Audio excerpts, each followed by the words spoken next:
Can you imagine if the Republicans stole a presidential election from the Democrats? All hell would break out.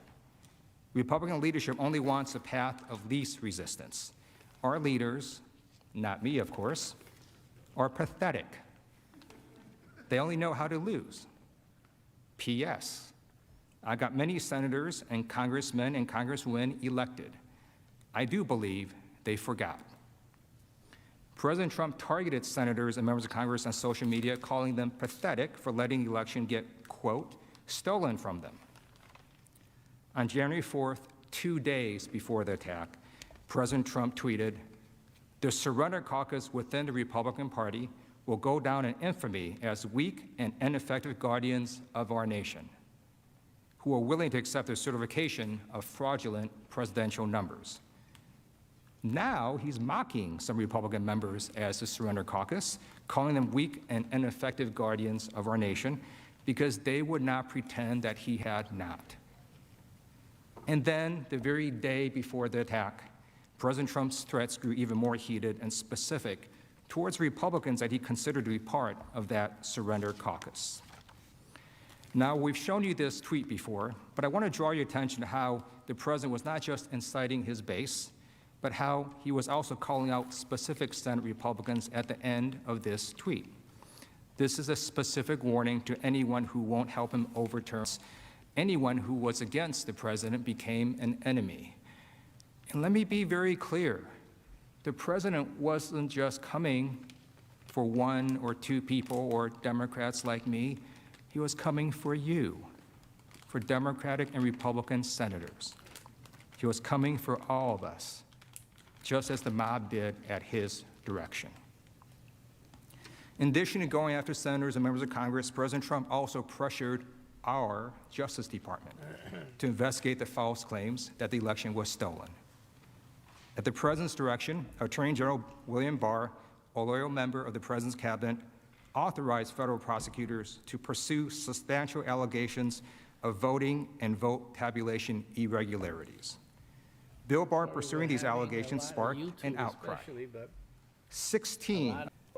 2 weeks later, on December 14th, the electors voted to give Joe Biden 306 electoral votes and ensured his victory. The following day, Bill Barr resigned. Attorney General Barr had loyally served President Trump. He had never publicly come out against the president, but for Bill Barr, making up election fraud claims and saying the election was stolen was a bridge too far. Bill Barr made clear that attempting to overturn election results crossed a line. According to a news report, Bill Barr, the highest law enforcement official in the land, Donald Trump to his face that his theories of election fraud were, quote, bullshit, unquote. When Bill Barr resigned, his former deputy, Jeff Rosen, took his place. President Trump initially tweeted about Mr. Rosen that he was an outstanding person when he announced that he would become acting Attorney General. But when Rosen took over, President Trump put the same pressure on him that he had done with state officials, members of Congress, U.S. former Attorney General. President Trump reportedly summoned acting Attorney General Rosen to the Oval Office the next day and pressured Rosen to appoint special counsels to keep investigating the election, including unfounded accusations of widespread voter fraud, and also to investigate Dominion, the voting machines firm. According to reports, Mr. Rosen refused. He maintained that he would make decisions based on the facts and the law, and reminded President Trump what he had already been told by Attorney General Bill Barr, that the department had already investigated and, quote, found no evidence of widespread fraud. But President Trump refused to follow the facts and the law. The President turned to someone he knew would do his bidding. He turned to Jeffrey Clark, another Justice Department lawyer, who had allegedly expressed support for using the Department of Justice to investigate the election results. Shortly after Acting Attorney General Rosen followed his duty and the law to refuse to reopen investigations, President Trump intended to replace Mr. Rosen with Mr. Clark, who could then try to stop Congress from certifying the Electoral College results.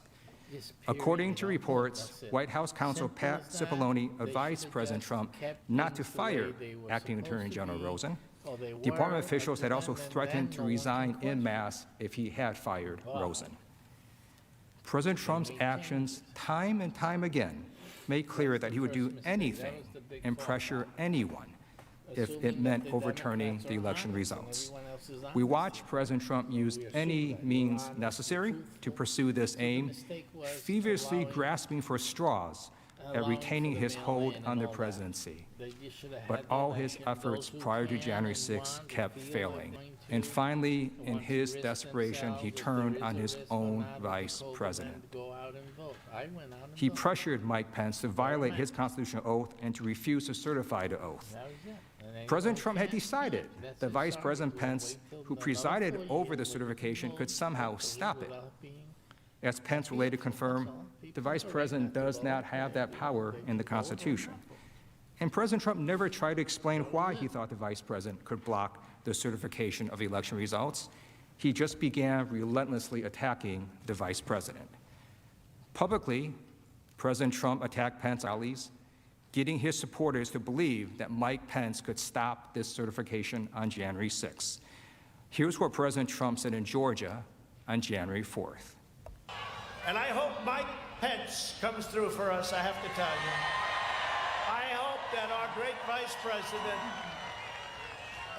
Vice President comes through for us. He's a great guy. Of course, if he doesn't come through, I won't like him quite as much. Behind closed doors, President Trump applied significant pressure to his second-in-command.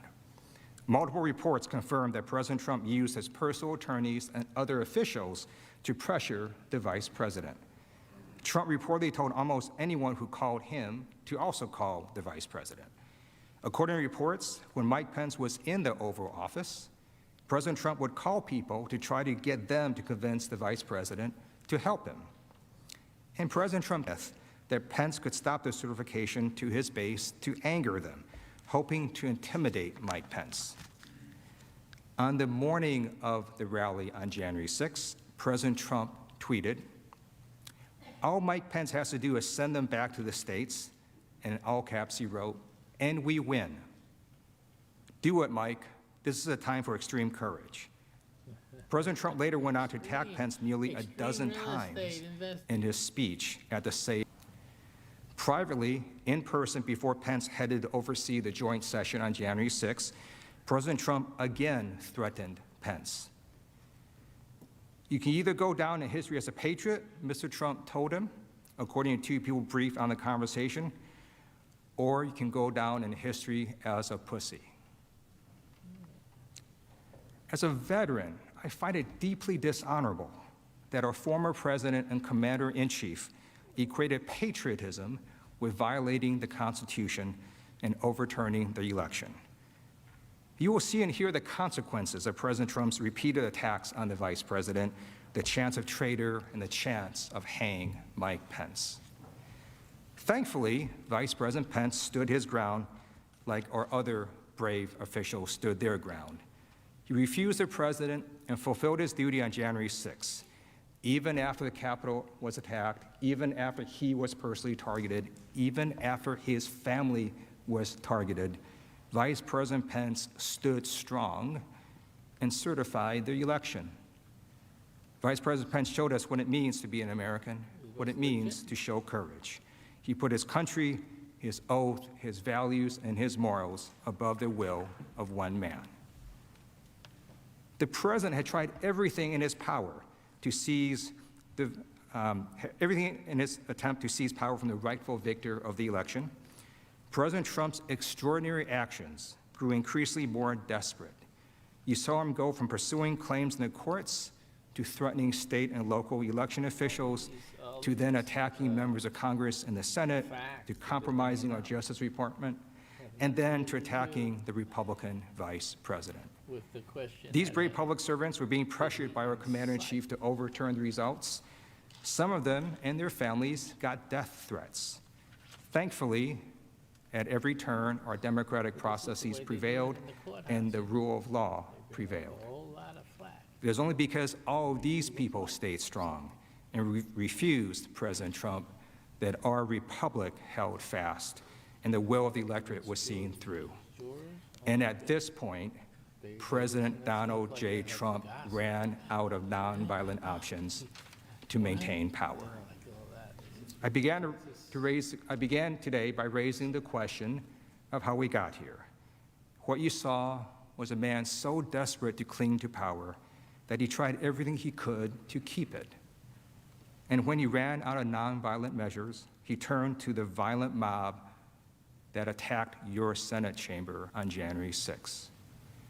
As you cast your vote after this trial, I hope each of you will think of the bravery of all these people who said no to President Trump because they knew that this was not right, that this was not America.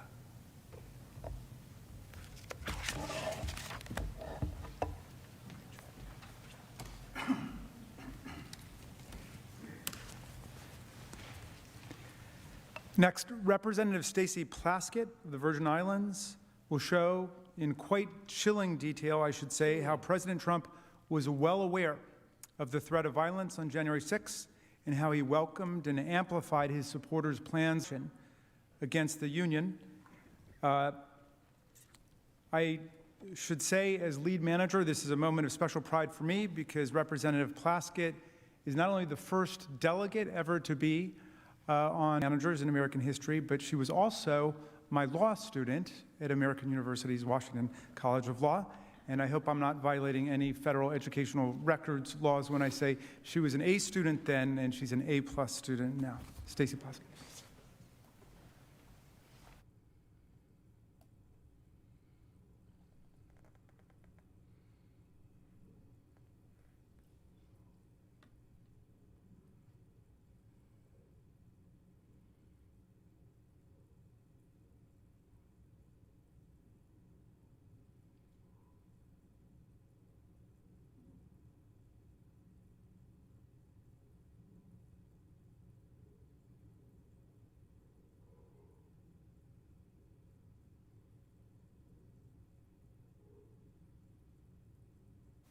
Thank you so much. Height. President, distinguished senators, I'm Stacey Plaskett, and I represent the people of the Virgin Islands of the United States. Over this past weekend, my 11-year-old daughter, I overheard her telling one of my sons, "Mommy doesn't seem really nervous about the impeachment trial." To which that son, sounding like an older brother, said, "Talia, you'll learn that most of the time, Mommy really seems to have it under control." Now, we know as parents, that's not always the case. But I've learned throughout my life that preparation and truth can carry you far, can allow you to speak truth to power. I've learned that as a young Black girl growing up in the projects in Brooklyn, housing community on St. Croix, sent to the most unlikeliest of settings, and now as an adult woman representing an island territory, the U.S. Senate. And because of truth, I am confident today speaking before you, because truth and facts are overwhelming that our president, the President of the United States, incited a mob to storm the Capitol to attempt to stop the certification of a presidential election. My fellow managers have shown and will continue to show clear evidence that President Trump incited a violent mob to storm our Capitol when he ran out of nonviolent means to stop the election. Once assembled, that mob, at the president's direction, erupted into the bloodiest attack on this Capitol since 1814. Some of you have said there's no way the president could have known how violent the mob would be. That is false, because the violence, it was foreseeable. I want to show you why this violence was foreseeable and why Donald Trump was different than any other politician just telling their fighters, their supporters something. The violence that occurred on January 6th, like the attack itself, did not just appear. You'll see that Donald Trump knew the people he was inciting, he saw the violence that they were capable of, and he had a pattern and practice of praising and encouraging that violence, never, ever condemning it. And you'll see that this violent attack was not planned in secret. The insurgents believed that they were doing the duty of their president. They were following his orders. And so they publicized it openly, loudly, proudly, exact blueprints of how the attack would be made. Law enforcement saw these postings and reported that these insurgents would violently attack the Capitol itself. This was not just a comment by an official to fight for a cause. This was of cultivating a base of people who were violent, praising that violence, and then leading that violence, that rage, straight at our door. The point is this: by the time he called the cavalry of his thousands of supporters on January 6th, and an event he had invited them to, he had every reason to know that they were armed, that they were violent, would actually fight. He knew who he was calling and the violence they were capable of. And he still gave that marching orders to go to the Capitol and, quote, fight like hell and stop the steal. Make no mistake, the violence was not just foreseeable, the violence was what he deliberately encouraged. As early as September, Trump set the precedent that when asked to denounce, intended to incite it or saw it coming. But just as the president spent months spreading his big lie of the election, he also spent months cultivating groups of people who, following his command, repeatedly engaged in real, dangerous violence. And when they did, when the violence erupted as a response to his calls to fight against the stolen election, he did not walk it back.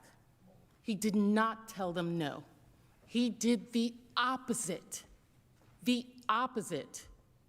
He praised and encouraged the violence so that it would continue. He fanned the flame of violence, and it will be this over time. These very groups and individuals whose violence the president praised helped lead the attack on January 6th. And that's how we know clearly that President Trump People, listen, you guys been bothering Trump and bothering Trump supporters since he got elected, before he got elected.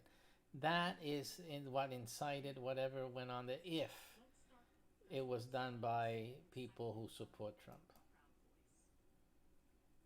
heard of this group, which since 2018 has been classified by the FBI as an extremist organization.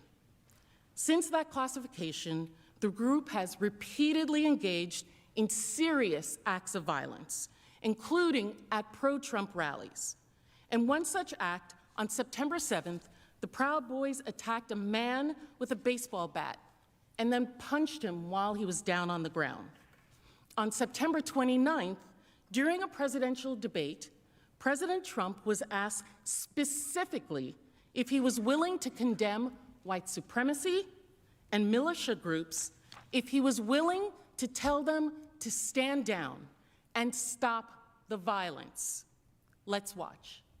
But are you willing tonight to condemn white supremacists and militia groups and to say that they need to stand down and not add to the violence in a number of these cities, as we saw in Kenosha and as we've seen in Portland? Sure, are you I'm willing prepared to do that, specifically but do it? Well, I go would ahead, say sir. Let's hear now the president's response. Do it, sir. Say it. Do it. Say it. You want to call them? What do you want to call them? Give me a name. Give me a White name. Go ahead. supremacists and Who would white you like me to condemn? supremacists and right Proud militia. Boys, stand back and stand by. When asked to condemn the Proud Boys and white supremacists, what did our president say?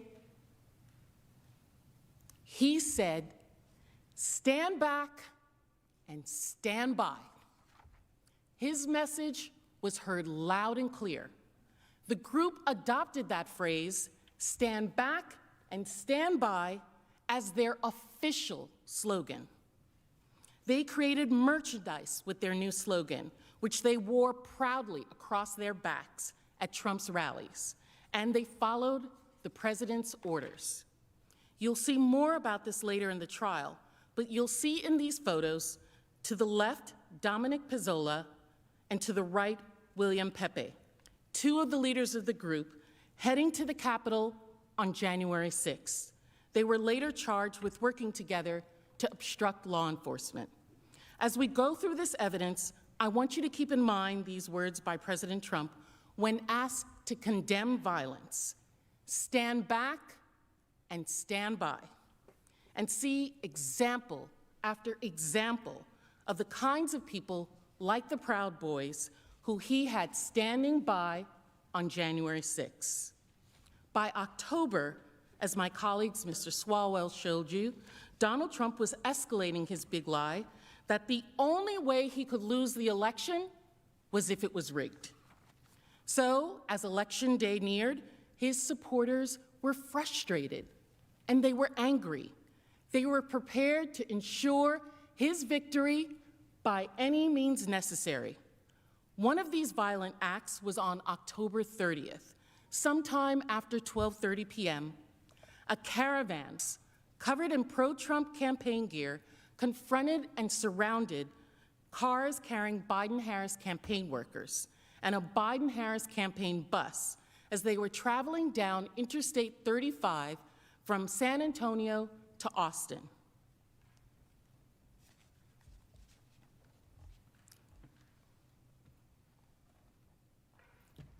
According to witnesses, this caravan repeatedly tried to force the bus you saw and you see in that video to slow down in the middle of the highway and then to run it off the road. The video you just saw does not show is that the bus that they tried to run off the road was filled with young campaign staff, volunteers, supporters, surrogates, people.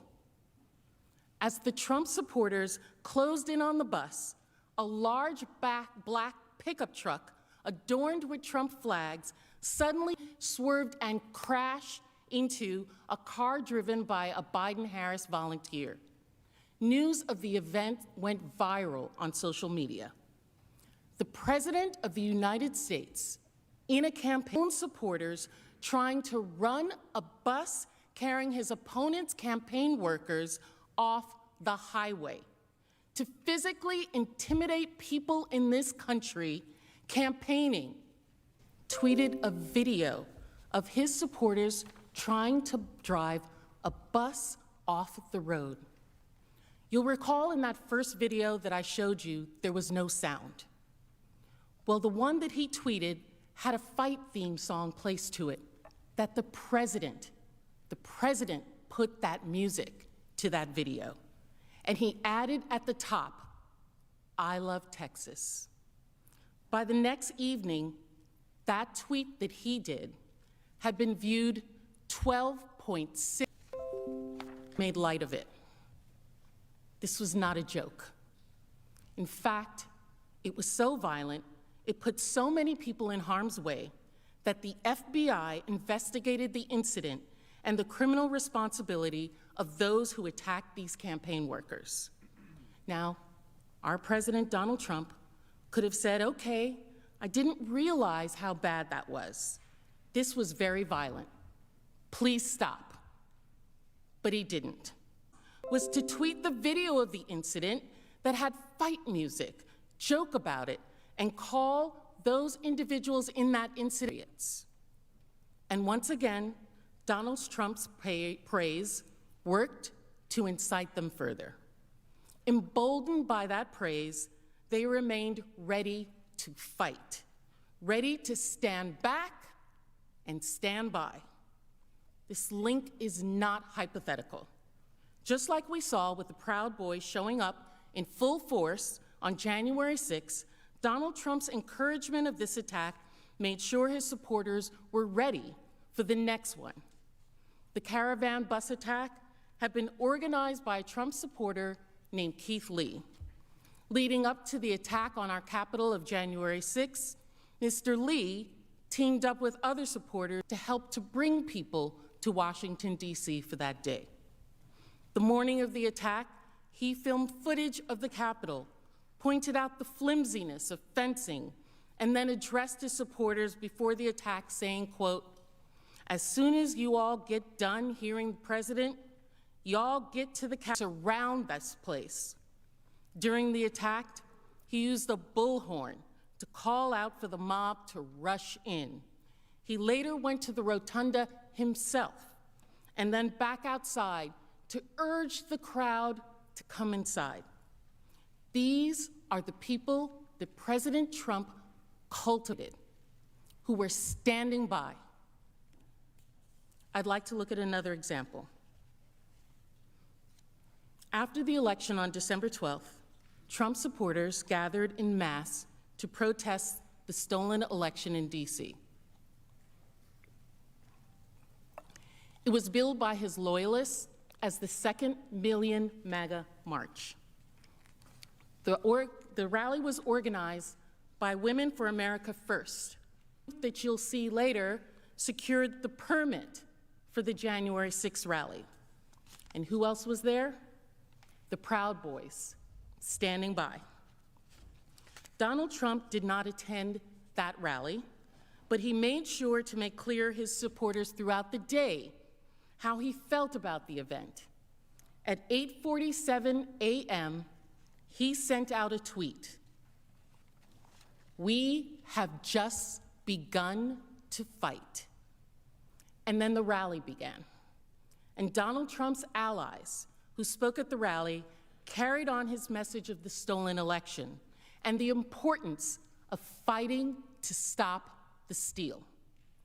Here's Nicholas Fuentes, a commentator who had organized a Stop the Steal rally in Michigan with Trump supporters. In the first Million MAGA March, we promised that if the GOP would not do everything in their power to keep Trump in office, then we would destroy the GOP.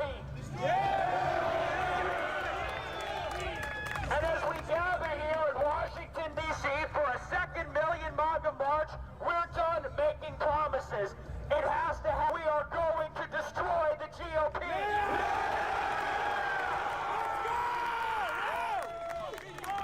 Let's go! Destroy the GOP! Destroy the GOP! Destroy the GOP!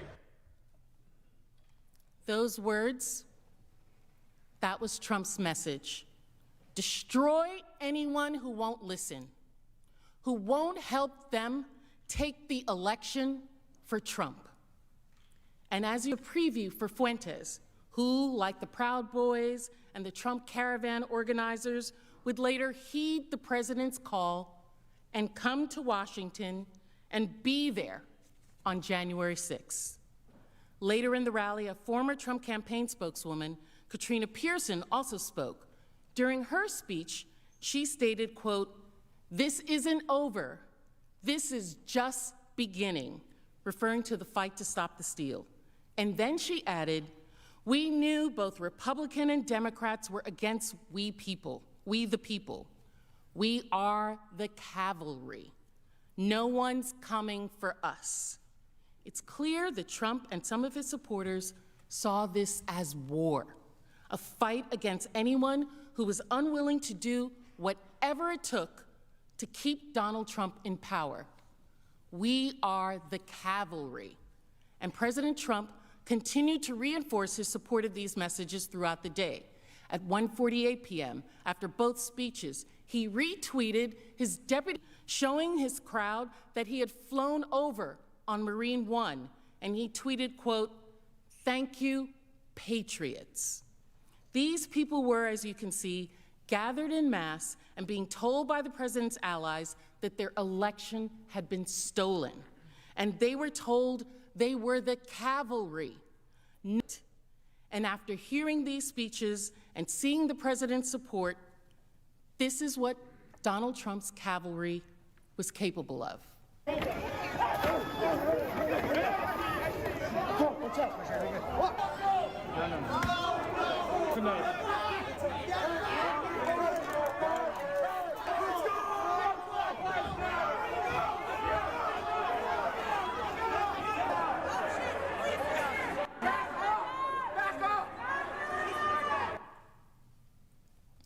What you just saw was the vibe after that rally. The Proud Boys, after that rally, engaged in serious acts of violence in downtown DC. Some Trump supporters and self-identified Proud Boys vandalized churches after that rally. If we look at these events, it's clear how we got here. Because what did the president do after that?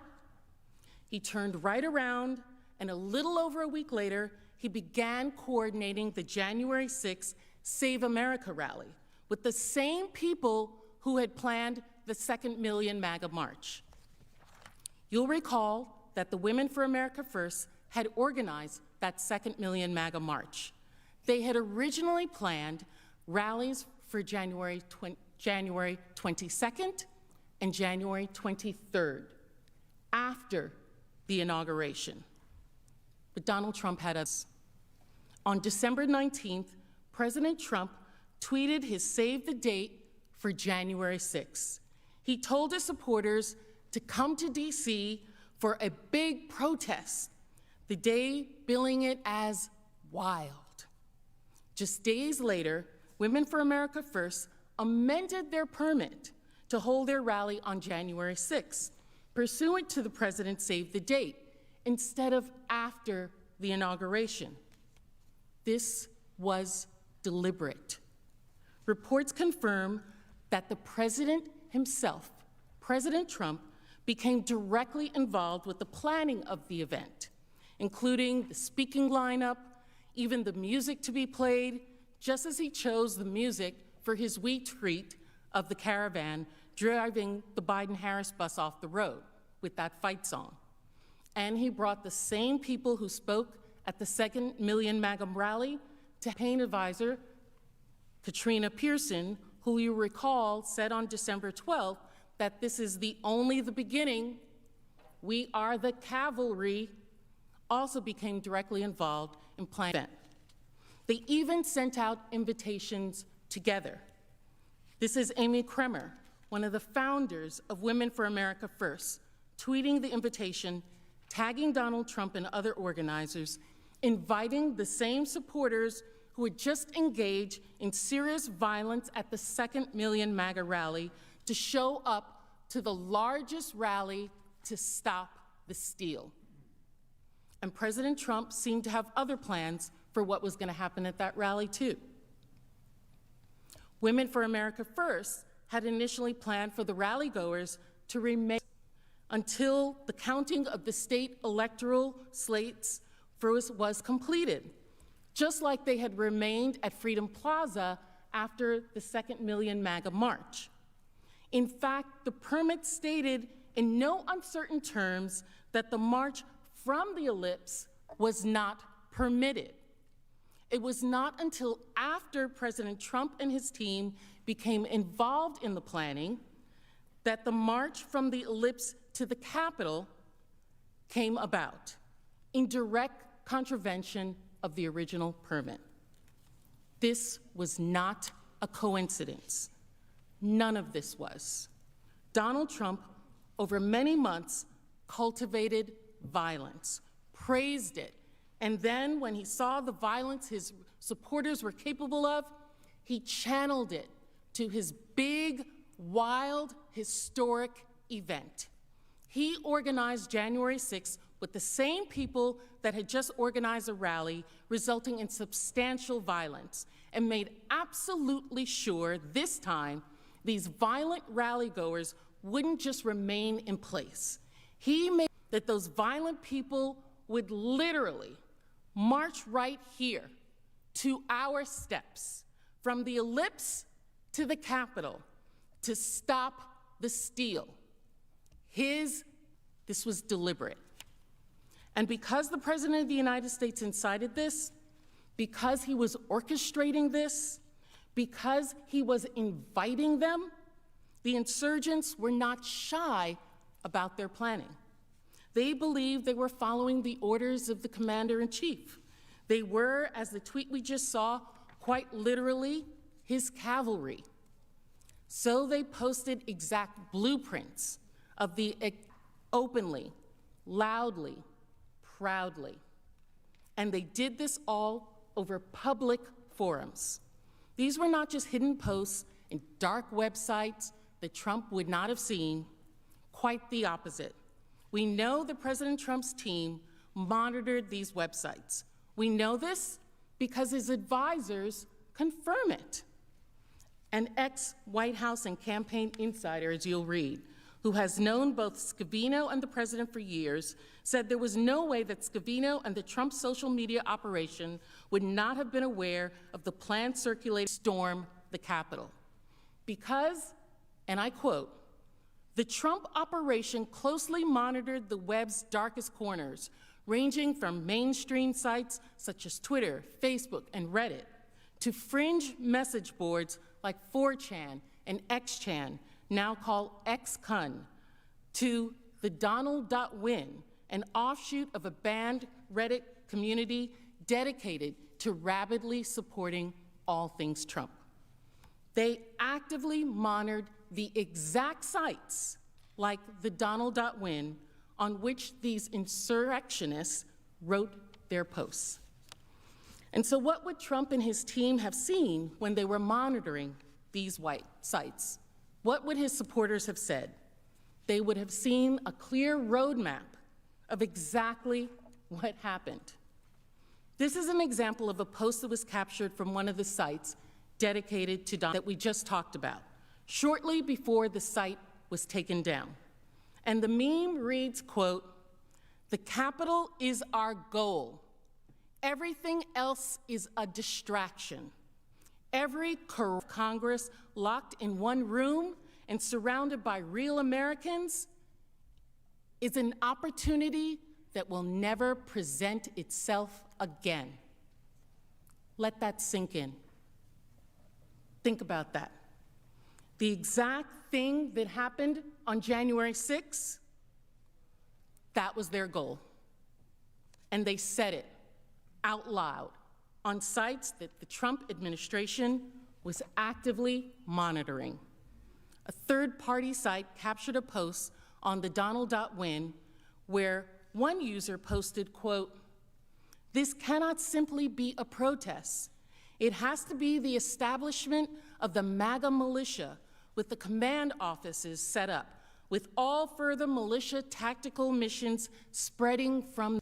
Another user said in response, quote, "We will have to achieve an actual tactical victory, like storming and occupying the Capitol, to have the intended effect they understood Donald Trump to want."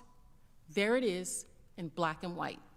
And they explained why they felt justified in this. Another poster on the forum, the Donald.win, wrote on January 4th, quote, "If Congress illegally certifies Biden, Trump would have absolutely no choice but to demand us to storm Congress / beat them up. Donald Trump will have no choice." That was what he made them believe, to the point his supporters felt justified even in carrying our Capitol.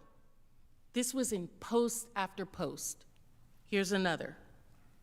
When discussing how to carry guns into D.C., one noted, quote, "Yes, it's illegal, but this is war, and we are clearly in a post-legal phase of our society." What? They treated it as a war, and they meant it. The morning of the attack, under the "Today I told my kids goodbye." One poster wrote, "Today I had the very difficult conversation with my children that Daddy might not come home from DC." Within a matter of hours, that post amassed 4,000 likes. President Trump had truly made them believe that their election had been stolen and that it was their patriotic duty to fight to steal it back. Patriotic, a term he gave those who used violence for him, and they were willing to say goodbye to their children for this fight. And their supporters didn't just rely on entering the Capitol with guns haphazardly. They had maps of this building. They talked through which tunnels to use and how to get to the Senate chamber.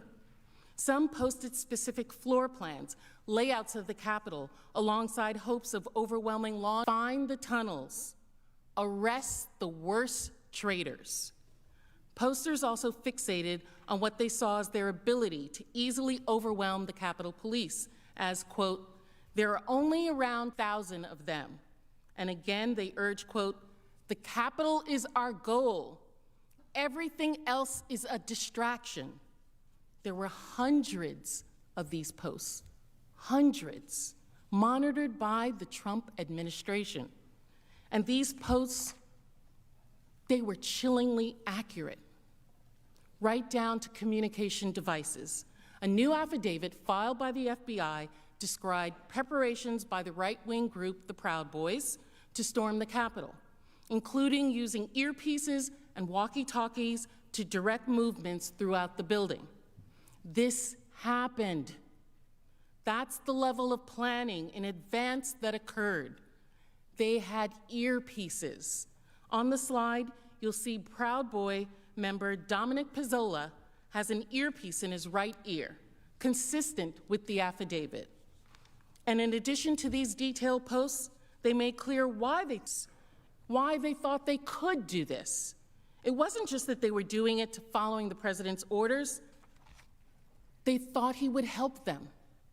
A third-party site captured a post on the Donald.win again, the site monitored by Trump's team, and he wrote, quote, "He," meaning Donald Trump in this instance, "can order the Nat Guard to stand down if needed.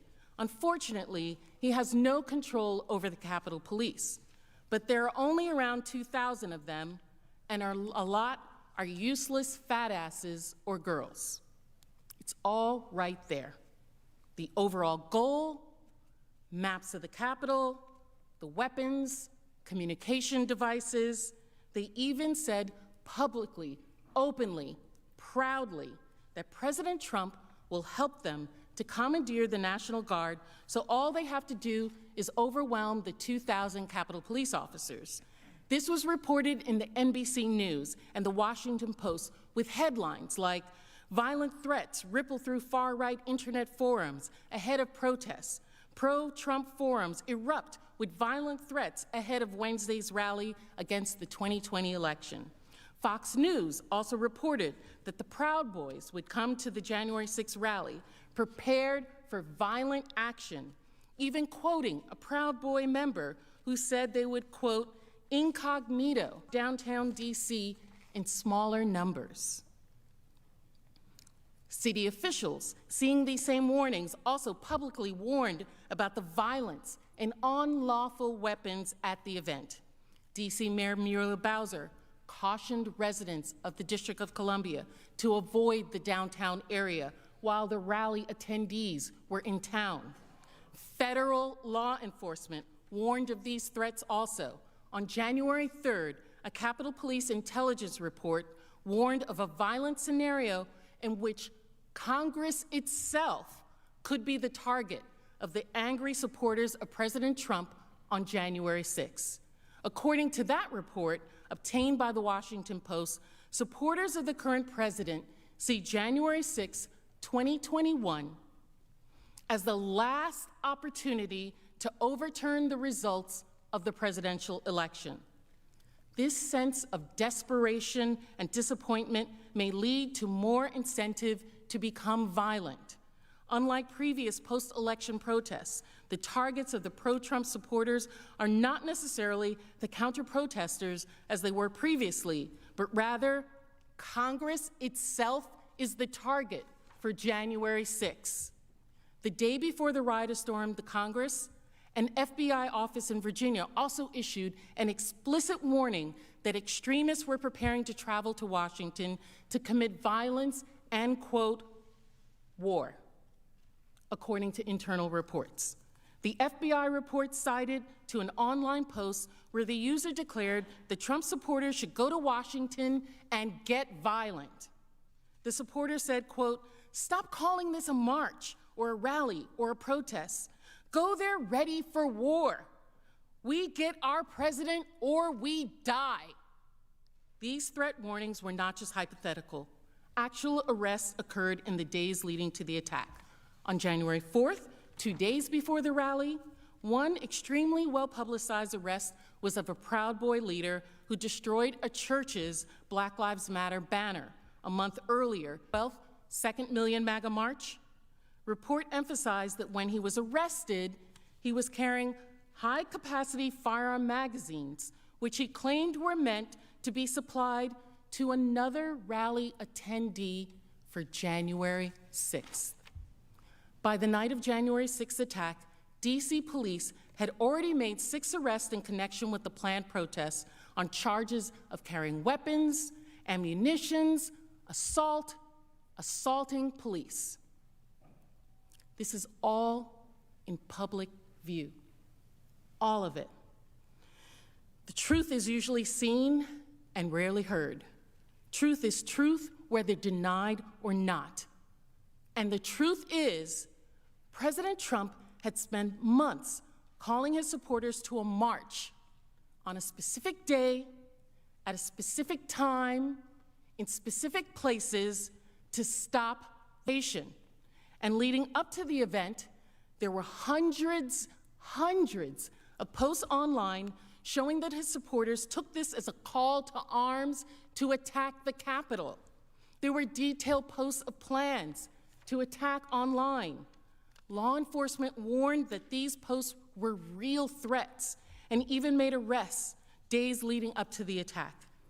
And yet, in the face of all this, these credible warnings of serious Capitol, when those thousands of people were standing in front of President Trump, ready to take orders and attack, this is what he said: "We're going to the Capitol, and we fight. We fight like hell. And if you don't fight like hell, you're not going to have a country anymore." And that's why this is different.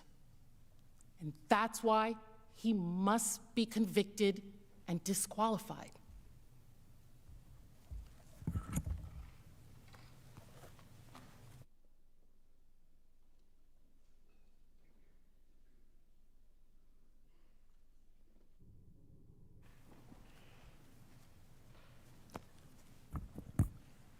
Representative Dean, the events of January 6th itself, she will demonstrate President Trump's repeated incitement of the crowd that morning as he directed them to the Capitol in his last-ditch effort to retain his hold on power.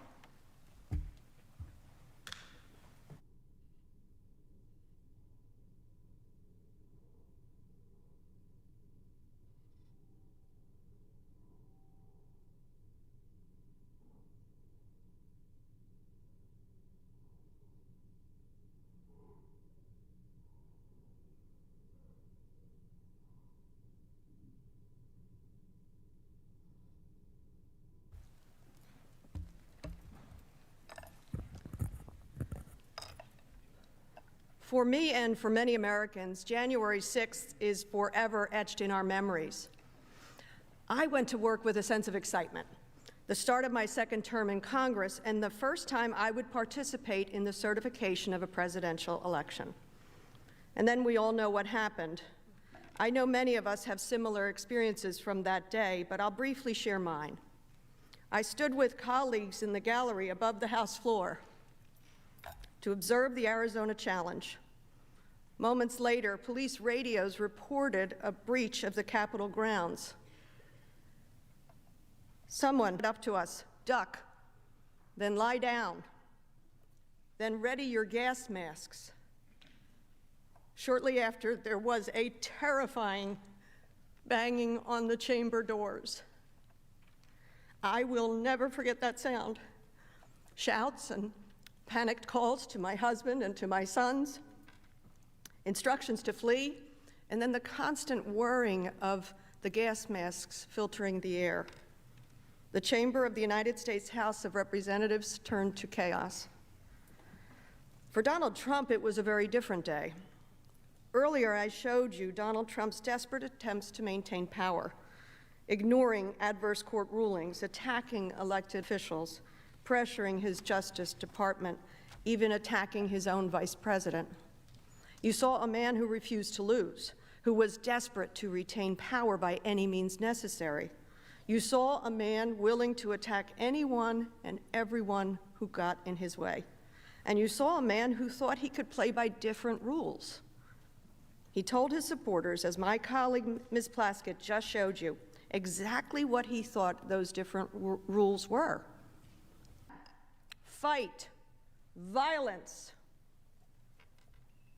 This was not just one speech. This was weeks and weeks of deliberate effort by Donald Trump to overturn the election results so that he didn't have to give up the presidency. The speech on January 6th builds on, refers to, and amplifies that same pattern, the pattern Trump had used and broadcasted for months. He refused to lose, his attacks on others, and his different rules. The only thing different about his speech on January 6th from all these other times that we went through was that he was no longer telling his base just that they had to fight to stop the steal. He was finally telling them, now is the time to do it. Here's the place, and here's how. For weeks, he urged his supporters to show up at a specific time and place, and when they got there, he told them exactly what he wanted. Let's start with his desperation. You saw how much planning went into January the 6th, and when Donald Trump's desperation was in full force. Between the time he woke up on January the 5th and the start of the Save America March, that next day, he had tweeted 34 times. When Donald Trump wants to get his message across, he is not shy, as you all know. These tweets were relentless. And these tweets all centered on his singular focus, his drumbeat to motivate anger and insult, his big lie. The presidential election had been rigged, it had been stolen from him, and they had to fight to stop it. And the timing was no coincidence. He sent 34 tweets because this was his last chance to rile up his supporters before the big, historic, wild event he had planned. Now, I won't go through all of these tweets, but let me just highlight a few. At 1 in the morning, he tweeted, "If Vice President Mike Pence comes through for us, we will win the presidency. Mike can send it back." This will look familiar to you because Mr. Liu just showed you how Trump had he was pressuring and publicly attacking his vice president to stop the certification. And when Vice President Pence refused, when he explained that the Constitution certification, Donald Trump provoked his base to attack him. The late in the evening tweet was no different. It just got more forceful.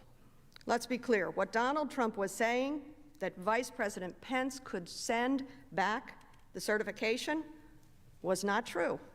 For one thing, all 50 states ratified this election.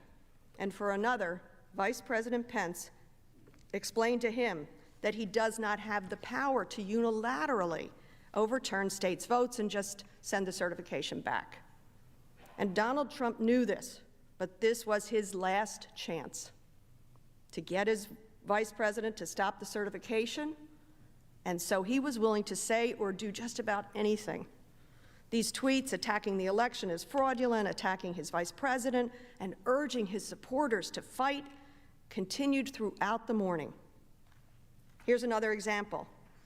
At 8:17 a.m., he tweeted, "All Mike Pence has to do is send it back to them and back to the states, and we win. And we win. That's what he said, even though by then he had clearly lost. As Trump continued tweeting, the Save America March at the White House was now in full swing. The speakers who warmed up the crowd for Trump were members of his inner circle, family members, his personal attorney, people President Trump had deputized to speak on his behalf. Some of the speakers also spoke at the second Million MAGA March, which resulted in serious violence. The warm-up acts on January 6th focused on promoting Donald Trump's big lie. They stoked the same fears, a stolen election, of fraud, of ripping victory away from them. And the speakers told them what to do about it. As the crowd erupted in "Fight for Trump," chants throughout that morning, Donald Trump urged, "That's the message. These guys better fight for Trump." The speakers lasted 3 hours, repeating President Trump's message, and finally, at about noon, Donald Trump took the stage with the seal on his podium and the White House as his backdrop.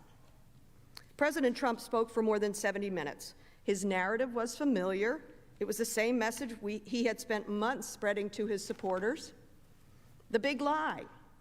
The election was stolen, that they should never concede, and that his supporters should be patriots and fight much harder to stop the steal, to take back our country.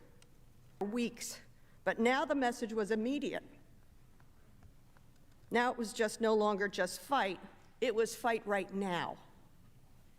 All of us here today do not want to see our election victory stolen by emboldened radical left Democrats, which is what they're doing, and stolen by the fake news media. That's what they've done and what they're doing. We will never give up. We will never concede. It doesn't happen. You don't concede when there's theft involved. Our country has had enough. We will not take it anymore, and that's what this is all about. And to use a favorite term that all of you people really came up with, we will stop the steal. That set the tone. Our country has had enough and we will not take it anymore. He told them and us right at the beginning that the only way to take back the country was to fight. Let's look at what he said next. And Rudy, you did a great job. He's got guts. You know what? He's got guts, unlike a lot of people in the Republican Party. He's got guts. He fights. Ms. Plaskett showed you example after example of Donald Trump, when confronted with violence, praising it. We saw him instruct the Proud Boys, a violent extremist group, to stand back and stand by. That group was there on January the 6th. We saw him praise a caravan of his supporters after they tried to drive a bus belonging to the plane off the road. The organizer of that attack was there on January the 6th. And we saw him team up with the organizers of the violent second MAGA Million March to plan his rally on January the 6th. And what does he do at that rally? He tells Giuliani he's doing a great job addressing the crowd, saying he has guts to call for fighting. And to be clear, this is what he was praising. So, let's have trial by combat. Trial by combat. Donald Trump praised Rudy, said he did a good job, had guts for telling the crowd that we need trial by combat. Next, more attacks. All Vice President Pence has to do is send it back to the states to recertify, and we become president, and you are the happiest people. This attack, like the tweets he sent that morning, had a purpose: convincing his supporters that the future of our country, of our democracy, hinged on whether Vice President Pence would overturn the election, something he knew Pence could not and would not do. He called out Vice President Pence 9 times that day, and he got more forceful. Here's what he said at 12:15. And we're going to have to fight much harder. And Mike Pence is going to have to come through for us. And if he doesn't, that will be a sad day for our country, because you're sworn to uphold our Constitution. Congress to confront this egregious assault on our democracy. And after this, we're going to walk down, and I'll be there with you. We're going to walk down. We're going to walk down anyone you want, but I think right here we're going to walk down to the Capitol,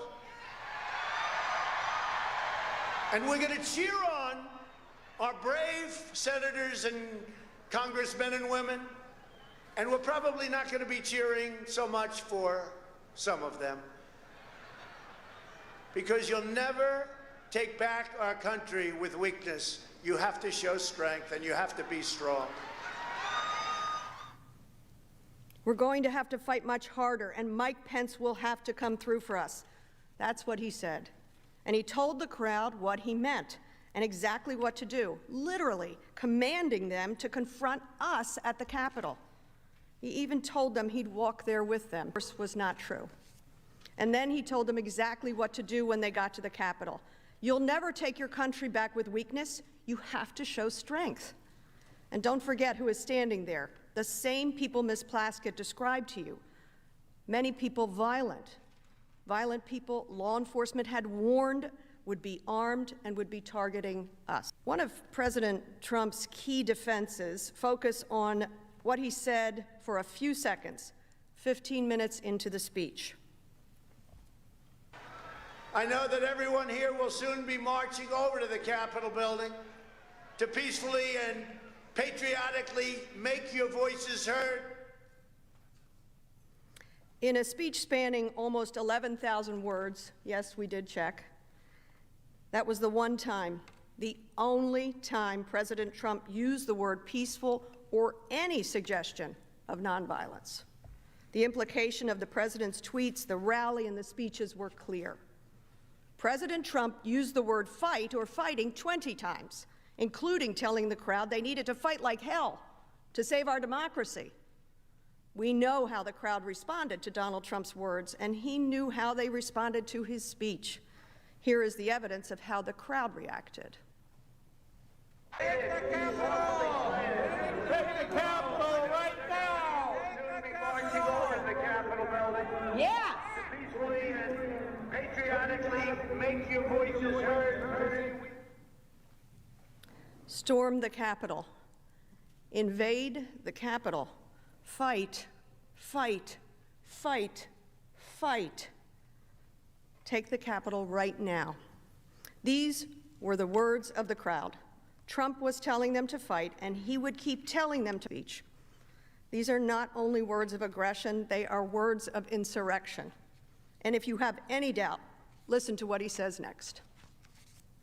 Today we see a very important event, though, because right over there, right there, we see the event going to take place, and I'm going to be watching, because history is going to be made.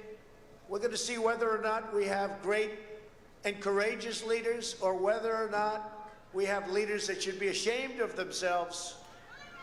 Throughout history, throughout eternity, they'll be ashamed. And you know what? If they do the wrong thing, we should never, ever forget that they did. Never forget. We should never, ever forget.